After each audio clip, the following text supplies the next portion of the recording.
ہے میرے پاس کہ چہرے کے غیر ضروری بالوں کے لیے میں نے خود آزمایا. خواتین کو یہ اس وقت مسئلہ اتنا زیادہ ہے کہ اس کی وجہ سے کئی رشتے، اس کی وجہ سے طلاقیں، اور اس کی وجہ سے کئی واقعات ہوئے.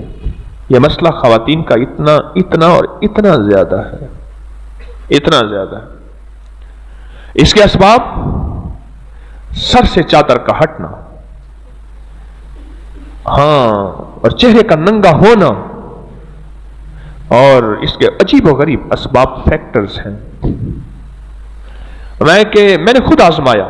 یہ خاتون کا خط ہے، میں پڑھ کے سنا رہا کہ اللہم انی اعوذ بک من الخبث والخبائث. صبح شام ایک تسبیح چہرے کے غیر ضروری بالوں کے لیے. کہا کہ میں جب بیت الخلاء میں جاتی ہوں اس دعا کا اہتمام کرتی ہوں، ایک تو، اور دوسرا ایک تسبیح صبح شام کس کی؟ بیت الخلاء کی دعا کی.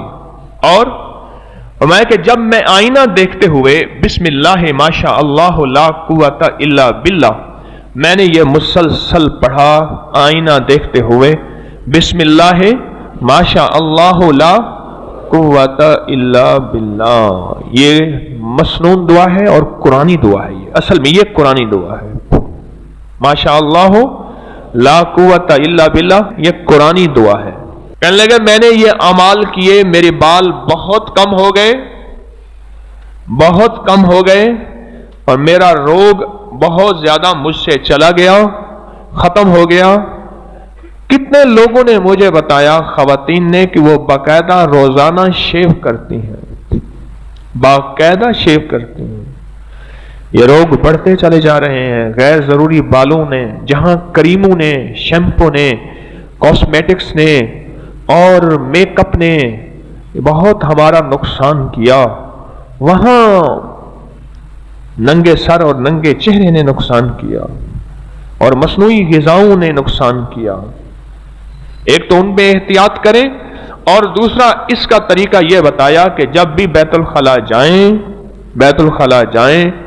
تو بیت الخلاء جاتے ہوئے دعا بیت الخلاء کی پڑھیں، اور ایک تسبیح صبح شام بیت الخلاء کی دعا اس غیر ضروری بالوں کی نیت سے پڑھیں.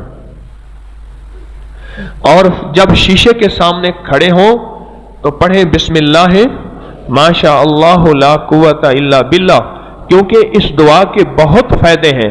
ایک فائدہ یہ بھی ہے اس دعا کا کہ یہ دعا جنات کی نظر بد کو ختم کر دیتی ہے. ہیلو، السلام علیکم. وعلیکم السلام. جی بات کیجئے. وہ نا میرا تھائرائڈ کا مسئلہ ہے، اور حکیم صاحب ہم سب کو نا اسکن کے بہت مسئلے ہیں، تو اس کے لیے میں چاہتی ہوں کہ آپ مجھے کچھ بتا دیں. ایک تھائرائڈ کا مسئلہ ہے، ایک جلد کے مسائل ہیں. ایک تو یہ ہے کہ آپ جی یا حفیظ و یا سلام اپنے گھر کا، اپنی زندگی کا، اپنی نسلوں کا، اپنی صحت تندرستی کا تصور کرتے ہوئے ہر نماز کے بعد ایک تسبیح پڑھیں یا حفیظ و یا سلام. ایک تو یہ عمل کر لیجئے. جی.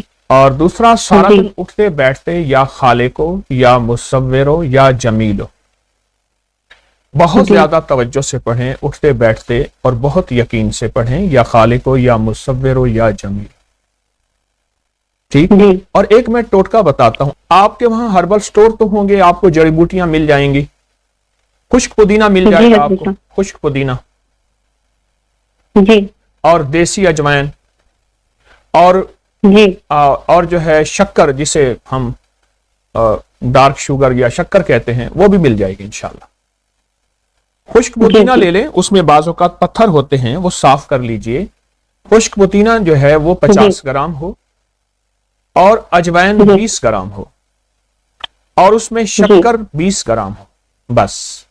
اب یہ باریک پیس لیں آپ، اور باریک پیس کر، اور اس کو جلد کے مسائل کے لیے جتنے بھی لوگ میری بات سن رہے ہیں اور جن کو جلد میں الرجی ہے، دانے ہیں، اسکن کے مسائل بہت زیادہ، پھوڑے پھنسیاں ہیں، چھائیاں ہیں، داغ ہیں، دھبے ہیں، اور دانے بن جاتے ہیں، جلد کے مسائل کے لیے بہت لاجواب چیز ہے پودینہ، دیسی اجوائن اور دیسی شکر، براؤن شوگر، ڈارک شوگر، دیسی شکر.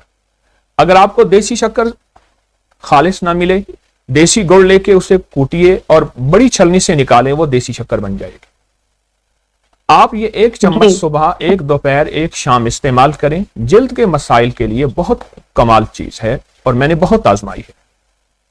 اور ختم ہو جائے آپ پھر بنا لیں، پہلے سے ہی زیادہ بنا لیں انشاءاللہ. مجھے ایک صاحب کہنے لگے افریقہ کے ایک لمبے سفر میں ہم تھے، ہم ذکر کر رہے تھے، پیدل کا سفر تھا، رات ہو گئی، درمیان میں ایک ندی پڑی تھی، ندی میں دیکھا تو پتھر ہے اور تھوڑا تھوڑا پانی ہے، تو کہا ہم پتھروں پہ پاؤں رکھ کے ندی ساری پار کر کے، بڑی ساری ندی تھی، آ گئے. رات کو جب پہنچے جنگل کے باسی دوسرے کٹھے ہو گئے، آپ کیسے آ گئے؟ کیسے آ گئے؟ کہہ رہے ندی، وہاں پتھر تھے. کہ لو پتھر نہیں تھے، مگرمچھ تھے. ہمارے تو کئی جانور بندے گم ہو گئے. انہوں نے کہا نہیں ہمارے تو کچھ نہیں ہوا، ہمیں رات کی تاریکی میں ایسے پتا چلا کہ وہ پتھر ہیں ندی کے اندر، ادھر بھی پانی بہ رہا ادھر بھی بہ رہا، ہم پتھروں پہ پاؤں رکھتے رکھتے یوں آ گئے اور وہ مگرمچھ تھے. لیکن حیرت سے ہمیں دیکھیں ہمارے ہاتھ پاؤں بچ گئے، کچھ بھی نہیں، پتھر تھے. کہنے لگا صبح ہمیں پھر لے گئے، وہ تو بڑے بڑے خطرناک خوفناک مگرمچھ تھے، دور سے دکھایا. خیال کرنا ایک دم میں مگرمچھ پکڑتا ہے، ہضم کر کے ختم کر دیتا ہے. سورۃ اخلاص کتنے کتنے بڑے بڑے مگرمچھوں سے ایسے بچا دیتے، ہمیں پتہ ہی نہیں چلتا.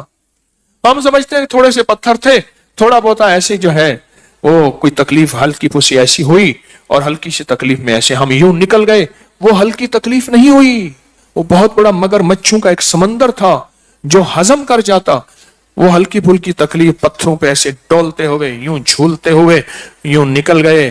یہ سورۃ اخلاص مل بیٹھ کے پڑھنا، درد کے ساتھ، غم کے ساتھ، جذبوں کے ساتھ، سچی کیفیتوں کے ساتھ.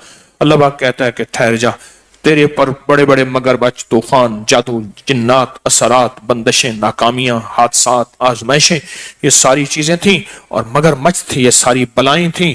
تجھے ہلکے پھلکے ایسے تھوڑا سا 2-3 اوپر نیچے کر کے تجھے منزل پار کرا دی، تجھے پتہ ہی نہ چلا. مولا کس وجہ سے؟ کہا وہ تسبیح خانے تو نہیں گیا تھا، سورۃ اخلاص نہیں پڑھی تھی، 11 جمعراتوں کی حاضری نہیں ہوئی تھی، تو پوری دنیا میں کام چھوڑ کے تسبیح خانے کے انتظار کر کے فلاں ملک میں فلاں جگہ نہیں بیٹھا تھا. کیا آج وہ بلائیں آفتیں تجھ سے ہٹ گئیں. کیوں؟ تو میری صفائیاں بیان کرے، تو لوگوں کو میرے بارے میں کہے میرا رب پاک ہے، بے نیاز ہے، کوئی بیٹا نہیں، کوئی بیٹی نہیں، جنا نہیں، ایسا نہیں، ایسا نہیں، اللہ اس سے پاک، اللہ اس سے پاک، اللہ اس سے پاک، اللہ اس سے پاک. تو لوگوں کو میری تعریفیں کرے، میری محبتیں دکھائے، میرا تعلق بنائے، سارا